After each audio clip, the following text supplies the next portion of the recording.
지금은 몸 상태가 많이 좋지 않아서 이동조차 좀 어려우시거든요. 그래서 당대표실 내에 대표님 책상 옆에 간이 침대를 이렇게 놓고 형광등도 켤 수 없는 상황이어서 건강을 생각하시고 또 국회 상황도 생각하시고 이유 불문하고 단식을 중단했으면 좋겠다는 게 우리 당의 입장이고. 지난 17일 동안 국민의힘과 김기현 대표는 이재명 대표의 단식을 두고 조롱과 비난을 일삼았습니다. 단식을 두고 이렇게 인간에 대한 기본적인 예의조차 지키지 않은 정부는 없었습니다. 국정감사와 내년도 예산안 심의도 앞둔 시점에서 민생에 집중해도 모자란 시간입니다. 본인의 범죄에 대해서 떳떳하다면 본질을 호도해서 생명을 담보하지 말고 즉각 단식을 중단하시기 바랍니다. 네, 한 주간의 여론 흐름 짚어보겠습니다. 배종찬 인사이트K 소장, 이은영 휴먼앤데이터 소장 나오셨습니다. 어서 오십시오. 네, 안녕하세요. 네, 배 소장님, 윤석열 대통령 지지율 갤럽과 RN서치에서는 소폭 하락했고 NBS, 리얼미터에서는 소폭 상승했습니다. 어떤 현안이 가장 영향을 줬습니까? 그래서 하락한 조사도 있고 상승한 조사도 있기 때문에 특정한 이슈가 일방적으로 또 영향을 미쳤다고 보기는 힘들 것 같고, 대체로 이럴 때 이제 대통령의 지금 한 두어 달여 정도 이렇게 지지율 추세를 지금 그래프로 보시면 조금 내려갔다가 약간 올라갈 때도 있고 정체돼 있을 때도 그렇고, 그러니까 지금 현재는 큰 변화는 없다. 다만 이제 올라갈 때는 주로 지역적으로는 TK 지역과 PK 지역, 연령대로는 60대와 70대 이상, 윤석열 대통령 지지 기반에서 더 결집하는 현상이 있고요. 최근에 또 지지율이 올라가는 요인 중에 하나를 굳이 따진다면 정치적 이슈가 되겠죠. 지지층들을 결집하는 또 이슈가 되는 것이니까 바로 이 김만배, 또 신앙님 이 인터뷰 이 대선 공작 의혹 논란, 바로 이 부분이 또 영향을 미친 것으로 보입니다. 이은영 소장님, 윤석열 대통령 긍정평가 이후로 외교가 부정평가로는 또 여전히 후쿠시마 오염수 방류 문제가 가장 높았는데요. 지난 인도 순방 등은 좀 반영이 됐습니까? 왜냐하면 이제 인도를 이제 방문하는 거에 대해서 우리나라 국민들은 좀 긍정적으로 평가를 많이 하는 것 같아요. 인구가 많고 잠재력이 있는 나라다 보니까. 근데 이번에 좀 순방 평가가 대통령 지지율 흐름을 보면 그렇게 반영된 것 같지 않은데, 일단은 그 우크라이나 3조 지원에 대한 내용이 이 순방의 효과를 좀 긍정적으로 가져가기보다는 부정적으로 가져간 영향이 있고요. 그다음에 그 북러 정상회담이 또 부정적으로 영향을 많이 미쳤던 것 같아요. 그래서 이 지지층, 대통령 지지층이 이제 외교 분야에 대해서 긍정적인 응답이 좀 높게 나온 게 이 북러 정상회담에 대한 뭐랄까요, 약간의 그 우려감이 좀 작동이 돼서 이쪽으로 좀 많이 나타난 것이 아닌가 싶습니다.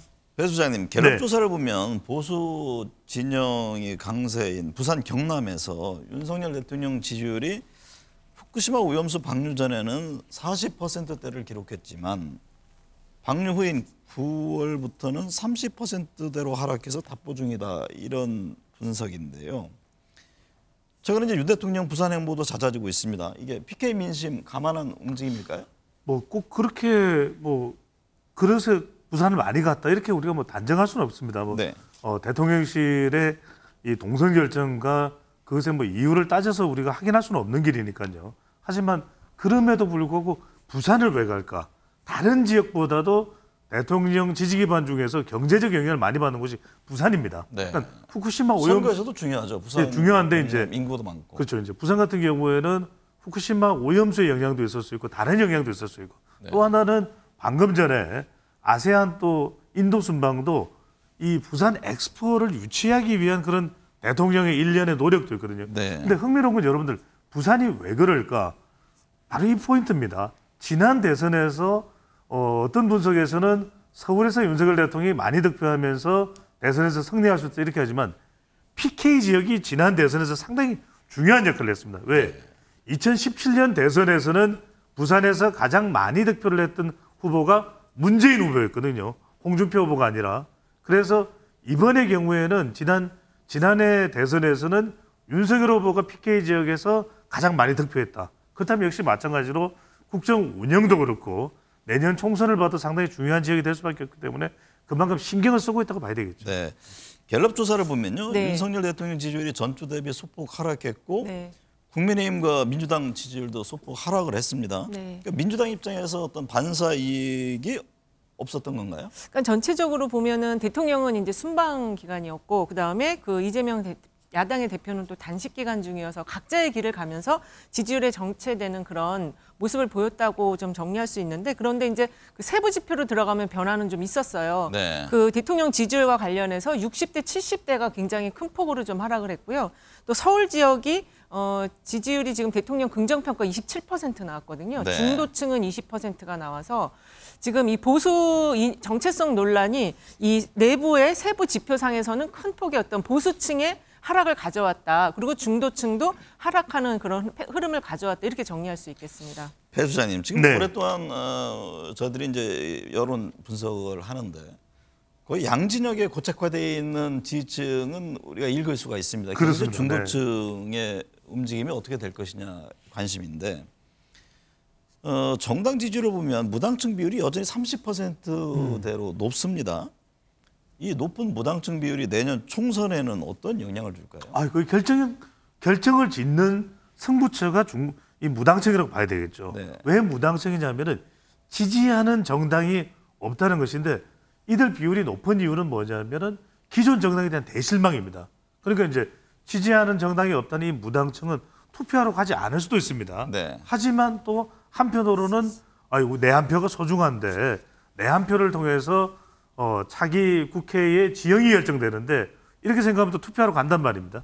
그러면은 절반 정도를 생각하면 약 15%가 될 것이고 투표하러 가는 이 유권자가 그러면 이 15% 중에서 무당층 중에서 누가 한 절반을 가져오느냐 이게 사실은 내년 총선 결과를 좌우한다고 보면 됩니다. 그런데 이들이 누구냐 하면은 이 무당층이 누구냐면 중도층 또 수도권 그다음에 청년층이거든요. 그래서 우리가 내년 선거는 중수층이다. 근데 제가 네. 이제 그 질문을 드리는 게 중도층이라는 보통 표현을 하지 않습니까? 그렇습니다. 그런데 한편에서는 뭘 어느 쪽을 대상으로 하는지는 모르겠습니다만 이게 소위 이제 무당으로 분류되는 분들이 일종의 침묵의 분노층 아니냐 이런 해석들이 있어요. 그렇죠. 그래서 지금 보면은 특히 이제 침묵의 분노라는 것은 현 정권에 대한 분노 성격이 있죠. 그래서 우리가 모르죠. 여야 어느 쪽인지 모르죠. 그렇죠. 물론 그럴 수는 네. 있습니다만 우리가 약간의 성격을 좀 또 뒤집어 놓고 보면은 대통령의 긍정보다는 부정 평가가 더 많거든요. 네. 그래서 말씀드렸던 대로 더불어민주당의 과제는 이들 무당층 중에서 이 분노층을 얼마나 끌어내느냐 네. 이게 핵심이고 또 한편으로 국민의힘의 과제는 분노층은 좀 가라앉히고 오히려 지금 중도 보수인데 국민의힘에 또 정권의 힘을 실어줄까 말까 또 고민하는 또 유권자층이 있거든요. 이들도 무당층입니다. 네. 이들을 얼마나 가져올 건가가 중요한데 제가 그래서 대체로 보면 이게 지금 한 7%의 싸움이다. 왜? 네. 아무리 차이가 나도 7% 이상 차이 나긴 힘들거든요. 1, 2위 후보가. 그러면 7%의 이 표를 누가 어느 정당이 더 많이 가져오냐가 핵심이라고 봐야 돼요.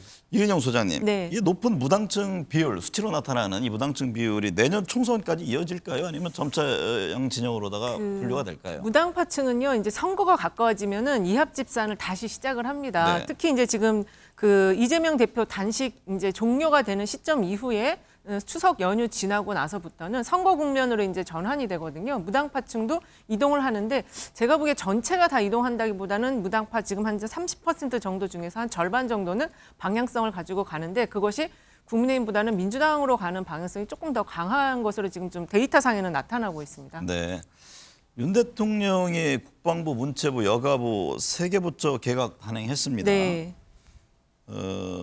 지금 신원식 의원이 국방부 장관 후보자, 문체부에는 유인촌 전 장관이죠. 여성가족부 장관에는 김행 전 비대위원이 지명됐는데 민주당 뭐 반발했습니다. 예, 당연히 여론은 어떻게 나타납니까? 민주당의 반발만큼 지금 여론도 이번 그 개각에 대해서 평가가 좋지 않은 것 같아요. 왜냐하면 이제 대통령이 계속 그 정치적 중립을 지켜야 할 내각의 장관들에게 좀 싸우라는 요구를 계속 하는 상황에서 이번에 이제 3명의 개각이 있었는데 이 김행 장관 후보자나 유인촌 장관 후보자 모두 굉장히 그 이전 정부에서 쓰임을 받았던 사람들이어서 퇴행하는 개각 같은 모습을 보여줄 뿐만 아니라 이 두 분이 또 이제 그 경쟁을 할 수가 있습니다. 이 막말에 경쟁을 할 수가 있기 때문에 그런 부분에 대한 또 걱정도 많은 상황이고, 국방부 장관은 사실 국방부 라인이 전면적으로 지금 교체되는 그러한 개각이었거든요. 이게 그 상반기에 외교 라인 교체된 것과 같은 그런 그 안보 라인의 교체여서, 더구나 지금 북러 그 정상회담 이어지는 상황에서 이 전체적인 교체에 대한 걱정이 지금 많아서 개각에 대해서는 평가가 좀 안 좋은 것 같습니다. 배종찬 소장님, 네. 이번 2차 개각이 향후 윤석열 대통령 각 정당 정치권 지지율에 영향을 줄까요? 지지율에 미치는 영향은 제한적일 것 같아요. 네. 물론 비판은 나올 수 있습니다. 방금 전에 이인영 소장이 이야기한 대로 좀 해전문 인사 아니냐, 신원식 장관 후보자에 대해서는 강성 인사 아니냐, 이런 이제 비판은 나올 수 있겠습니다만, 뭐 인사가 지금 대통령의 지지율에 그렇게 결정적인 영향을 미치는 건 아니거든요. 비판은 있지만, 부정적인 인식은 있을 수 있지만 지지율의 지표에 미치는 영향은 제한적일 걸로 보이는 게 뭐 선반영되어 있는 것도 있을 거고, 이미 그동안 윤석열 대통령이 해왔던 인사 스타일과 뭐 크게 차이나지 않는 것으로 또 그렇게 또 인식하고 평가하기 때문에 다소 이제 부담되는 인식은 있다 하더라도 지표의 지지율에 미치는 영향은 거의 없는, 크게 없는 네. 것으로 보입니다. 이은영 소장님, 네. 문재인 정부의 주요 국가 통계 작성 실태를 조사해온 감사원이 네. 이 집값 등 수년간 통계 조작이 있다면서 전 정부 고위직 22명을 검찰에 수사 요청했습니다. 네. 이에 대해서 문재인 정부 인사들 민주당 이게 조작 감사다 이런 반박인데요.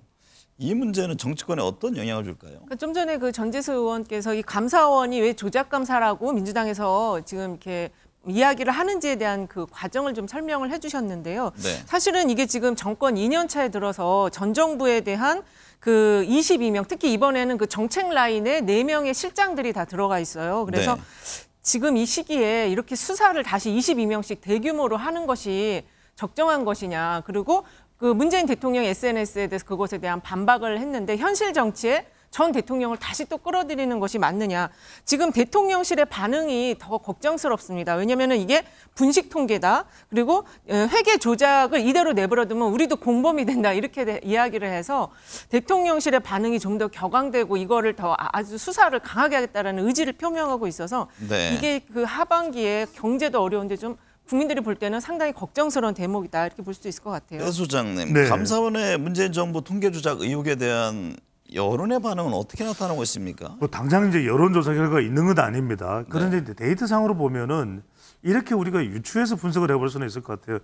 이건 민주당에 좀 부담이 될 것 같아요. 왜 그러냐면 이게 부동산 관련이거든요. 그러니까 네. 부동산 관련이 문재인 정부에서 아주 성공적이었다면 뭐 무관할 텐데, 또 그리고 계속 지적이 되어 왔던 것이 뭔가 왜 이렇게 자꾸 부동산 정책이 삐거덕되느냐, 그 부분에 대해서 지적을 받아왔고, 실제로 수도권 특히 이제 서울의 여론이 안 좋았거든요. 네. 그게 대통령 선거까지 영향을 줬다라는 것이 중론이기 때문에 이것 자체가 일단 이제 이걸 뭐 덜쳐내고 말고 이런 문제는 다른 정치적 사안일 테고, 유권자들에게는 일단 이제 이 지표가 그래? 그랬단 말이야? 이런 어떤 체감했던 그런 영향을 받을 수 있기 때문에 특히 서울, 경기, 인천 또는 이제 30대, 40대는 집장만 하는 데서 상당히 어려움을 겪었던 그런 또 연령대거든요. 이들에게는 좀 영향을 줄 수, 민주당에 부담이 되는 영향을 줄 수 있을 것 같아요. 이은영 소장님, 네. 이재명 대표의 단식이 18일째입니다. 여론조사 기간마다 민주당 지지율이 다르게 나타나고 있는데 단식 이후에 민주당 지지율 흐름은 어떻게 보고 있습니까? 일단은 지난주에도 우리가 살펴본 것처럼 그 단식, 이재명 대표 단식 이후에 민주당의 지지율이 상당히 큰 폭으로 상승을 했거든요. 그래서 이것이 좀 이어져 나갈, 유지될 흐름을 좀 보이는 것으로 좀 나타나고 있고요.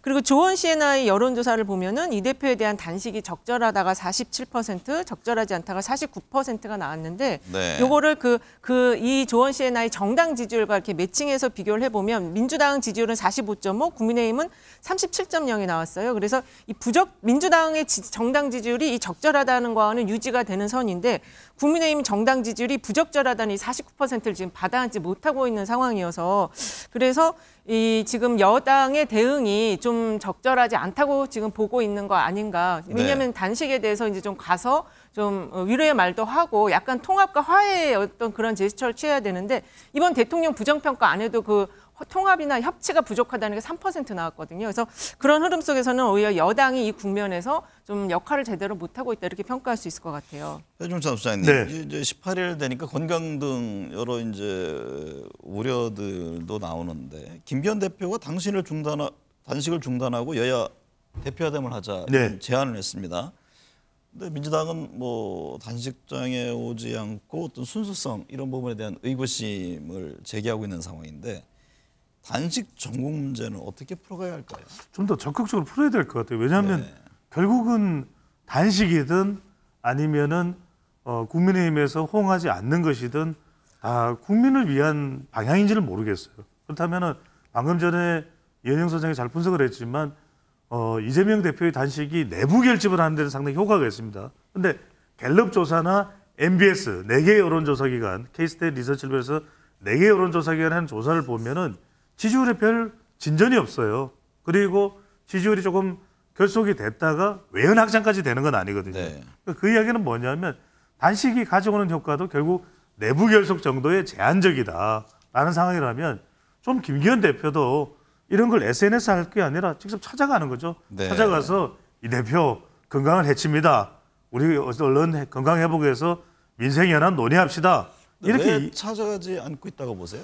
저는 이걸 또 적극적으로 윤석열 대통령도 좀 권유했으면 좋겠는데 네. 아마 대통령의 의중이 없는 거 아닌가. 네. 대통령이 만약에 그런 의중이 있다면 김기현 대표가 아니라 이진복 정무수석이라도 갔을 것 같은데. 네. 근데 뭐 이렇게 뭐 이재명 대표를 좋고 안 좋아하고를 떠나서 또 단식에 대해서 마음이 들고 안 들고를 떠나서 이럴 때 오히려 김기현 대표가 당 대표라서 좀 더 독자적인 자기 판단을 하는 것도 필요할 것 같아요. 가서 네. 그렇게 하면은 오히려 명분도 서거든요. 그러면 이재명 대표도 더 오래는 단식을 하기가 힘들 겁니다. 근데 지금의 이재명 대표의 단식은 쓰러질 때까지 하겠다. 이런 상황이면 곤란한 것이거든요. 그래서 김기현 대표도 더 적극적으로 하고 이재명 대표도 뭐 일각에서는 문재인 전 대통령이 찾아가서 단식을 만료해야 된다고 이렇게 되면 윤명 대첩에서 또 윤문 대첩으로 번집니다. 그래서 오히려 이럴 때 서로가 더 여야가 적극적으로 나가서 뭔가 이걸 일단락시키고 좀 더 서로 상생할 수 있는 민생을 위해서 만드는 것이 필요한 것이죠. 이은영 소장님, 네. 민주당 어제 비상의원총회를 갖고 한덕수 국무총리 해임 건의안을 제출하겠다고 밝혔습니다. 네. 국민의힘은 상상하기 힘든 일이다라면서 반발하고 있는데요.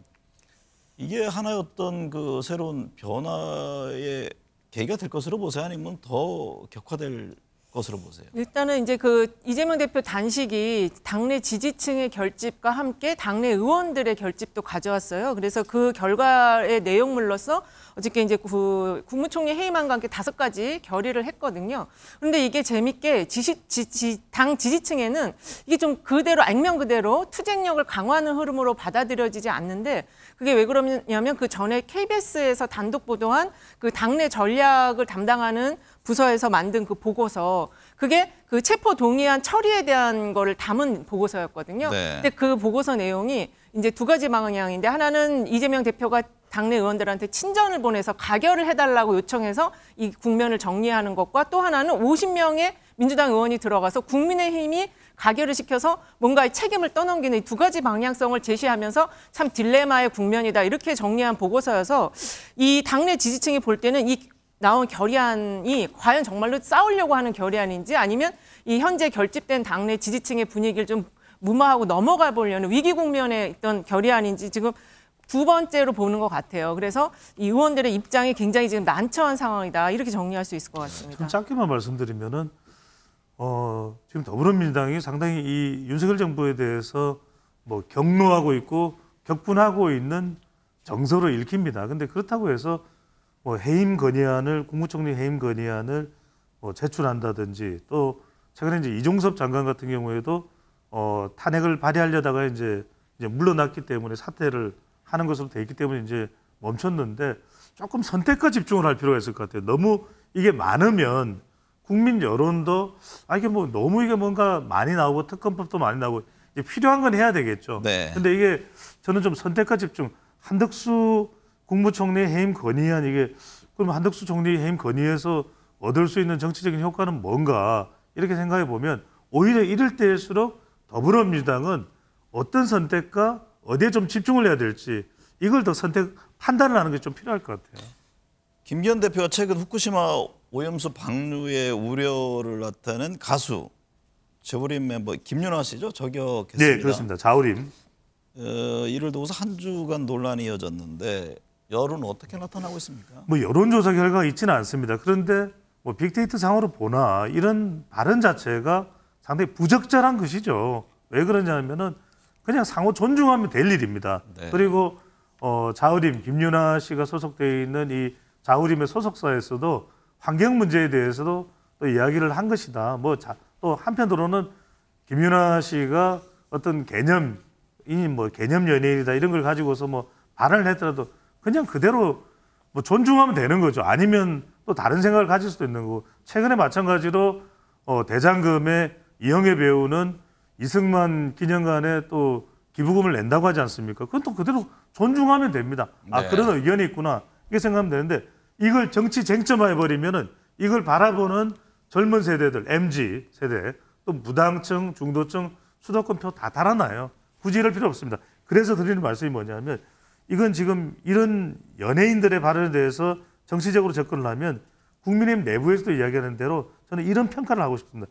부끄럽고 선 넘는 일이다. 네. 국민의힘 본격적인 총선 모드에 나서고 있습니다. 김기현 대표 박근혜 전 대통령 사저 방문했고 네. 또 용산 대통령실 참모 출마 얘기도 나오잖아요. 네, 어떻게 그렇습니다. 보고 계세요? 일단은 지금 앞타임에서도 얘기한 것처럼 그 보수 빅데이터론에 근거해서 김기현 대표가 박 전 대통령 방문을 했는데 네. 이게 이제 방문한 이유는 역시 TK, PK 다 지금 흔들리고 있기 때문에 그 대통령 그 일정의 행보도 지금 부산 부울경 지역을 계속 방문을 하잖아요. 지금 특히 그 의원들이 있는 단톡방에서 그 이철규 사무총장이 용산하고 후보를 교체하는 내년 총선에 나올 사람들의 명단을 주고받은 적은 없다 이렇게 얘기했다는데 오히려 이런 말들이 또 분란을 크게 가져오고 있고 그리고 용산 참모들의 그 출마에 대해서 용산 대통령 입장은 좋다 나가는 것에 도움을 주겠다라고 했지만 실제로 나가려는 사람들이 얼마나 있는지 지금 대통령 지지율이 낮은 상황에서 수도권에서는 나가려는 사람이 없을 겁니다. 다만 그 부울경 지역과 영남권 지역에는 나갈 사람이 있는데 그 안에서도 지지율이 지금 흔들리다 보니까 이런 이제 빅데이터론 같은 게 나오는 것 같습니다. 네. 배 수장님은 네. 저 용산 참모들 움직임 어떻게 보고 계세요? 뭐 대거 차출되겠죠. 대거 네. 차출되는 그런 흐름이고 이제 시점에 따라서 언제 먼저 나가는 사람이 있고 좀 나중에 나가는 사람이 있고 국정감사까지 수행을 하고 이제 나가는 그런 이제 비서관들이 있는데 참모들이 있는데 뭐 이제 차출된다라는 것은 그만큼 이제 자격과 조건을 갖춰야 되겠죠. 네. 얼마만큼의 역량이 있는지 또 그리고 기존에 그 지역에 있는 현직 의원도 있을 테고 위원장도 있을 테거든요. 네. 그들하고 얼마나 잘 경쟁할 수 있는지 또 하나 중요한 것은 늘 우리가 강조하는 거지만 공천에는 제발 좀 여성과 청년 세대들이 좀 많이 공천될 수 있도록 네. 그런 배려가 또 필요해 보입니다. 이번 한 주는 어떤 점 특히 눈여겨봐야 할까요? 그러니까 아무래도 그 이재명 대표 단식이 다음 주에 좀 마무리가 될 수 있지 아니면 좀 더 이어갈지 이게 굉장히 중요한 기점이 될 것 같아요. 네. 배 수장님은요? 윤석열 대통령 이제 유엔 총회 연설이 예정돼 있거든요. 여기서 이제 상당히 러시아와도 좀 각을 세울 수도 있다는 이야기가 나오는데 과연 이게 우리 안보에는 또 어떤 영향을 미치는지 좀 봐야 될 거고 일본 후쿠시마 오염수 이슈도 계속해서 전개되고 있기 때문에 이 부분의 영향도 좀 한 주간 살펴봐야겠습니다. 네.